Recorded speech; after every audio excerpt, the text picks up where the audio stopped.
السلام عليكم، ازيكم يا حبايبي؟ عاملين ايه؟ يا رب تكونوا بخير. طبعا هنشتغل ونقول بسم الله الرحمن الرحيم. انا هقول مقادير الكيلو دقيق. الكيلو دقيق لهم ايه؟ لهم معلقه سكر، نص معلقه ملح صغيره، معلقه خميره. معلقه الخميره ديت اللي هي الكيس بتاع الخميره. ومعانا السوائل كوبايه لبن، ومعانا معلقه خل ومعلقه زيت في الاخر.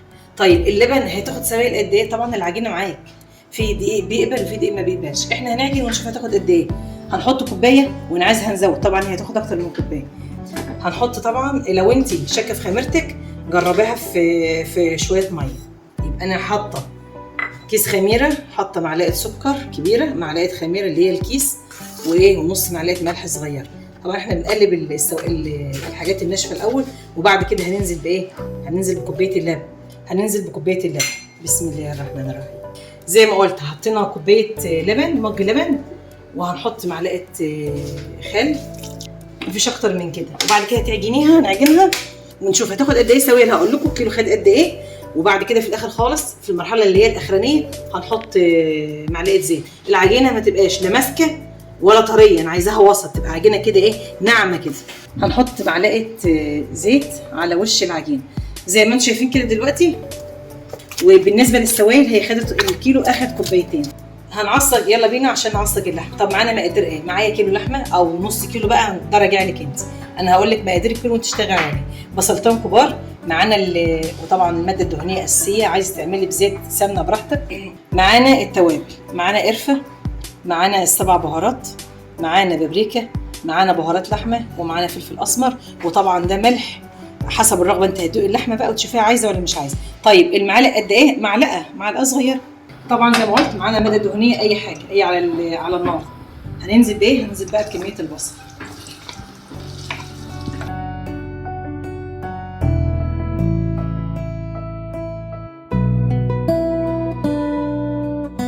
البصل ما بيتحمرش قوي، دوب بس بيتدبل تتبيل شويه، وبعد كده بننزل عليه باللحمه. طب ممكن نعمل البيتزا باي حاجات مثلا عندنا في البيت، فراخ او حاجات زي كده.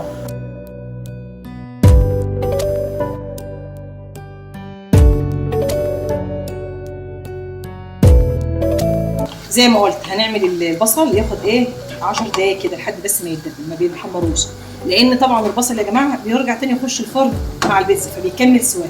واللحمه برده ما بنسواش 100%، يعني بنسواها شويه لحد ما لونها يغير كده. طبعا زي ما قلت يا جماعه نزلنا باللحمه ماشي لحد ما لونها يغير، بعد كده ننزل بالتوابل بتاعتها، التوابل اللي انا قلت عليها. زي ما قلت توابل، هنحط ملح، قرفه، بهارات لحمه، بابريكا، فلفل اسمر، والملح انتوا دي اللحمه بقى شوفيها محتاجه ولا مش محتاجه، ده بالتقريب. طيب اللحمه هتقعد قد ايه؟ ما تقعدش كتير، يا دوبك بالظبط 10 دقايق، وبعد كده هتطفي عليه. ليه؟ لان هي كده برده هتكمل بس لما لونها يغير.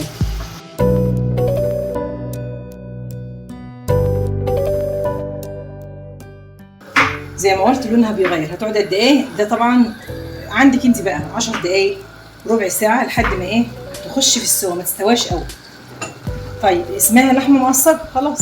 هننزل بقى بالبهارات. لو انت بتحبي تحطي فلفل او بتحبي تحطي اي طماطم عليها ده راجع لك انت. انا بحبها ساده لان انا كده هنزل فلفل وطماطم على البيتزا فمش محتاجه ان انا احط. معانا دلوقتي العجينه خمرت، ومعانا الحاجات اللي هنحطها على البيتزا. معانا طماطم، ومعانا صلصه، ومعانا فلفل، ومعانا زيتون، ومعانا جبنه، وطبعا العجينه الاساسيه. وفي هنا معانا كمان ايه؟ معانا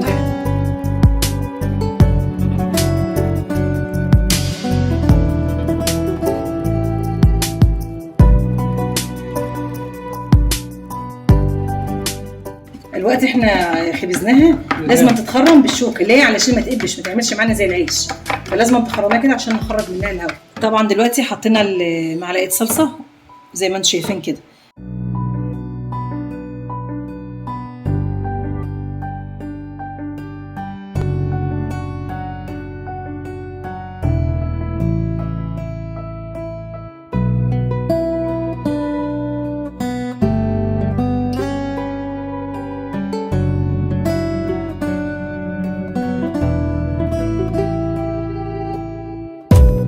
طبعا احنا هندخلها الفرن على نار عاديه عادي.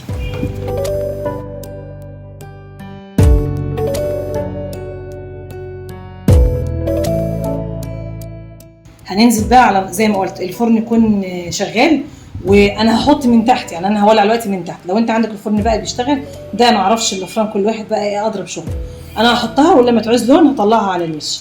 وكده يا حبايب قلبي عملنا حلقه البيتزا، مفيش لا اروع ولا اجمل من كده. الحاجات كلها حاجات سهله وبسيطه، يا رب تنال رضاكم وتنال اعجابكم. وطبعا عايزه الفيديو ده يبقى فيديو كبير وتشتركوا في القناه وتكبروه.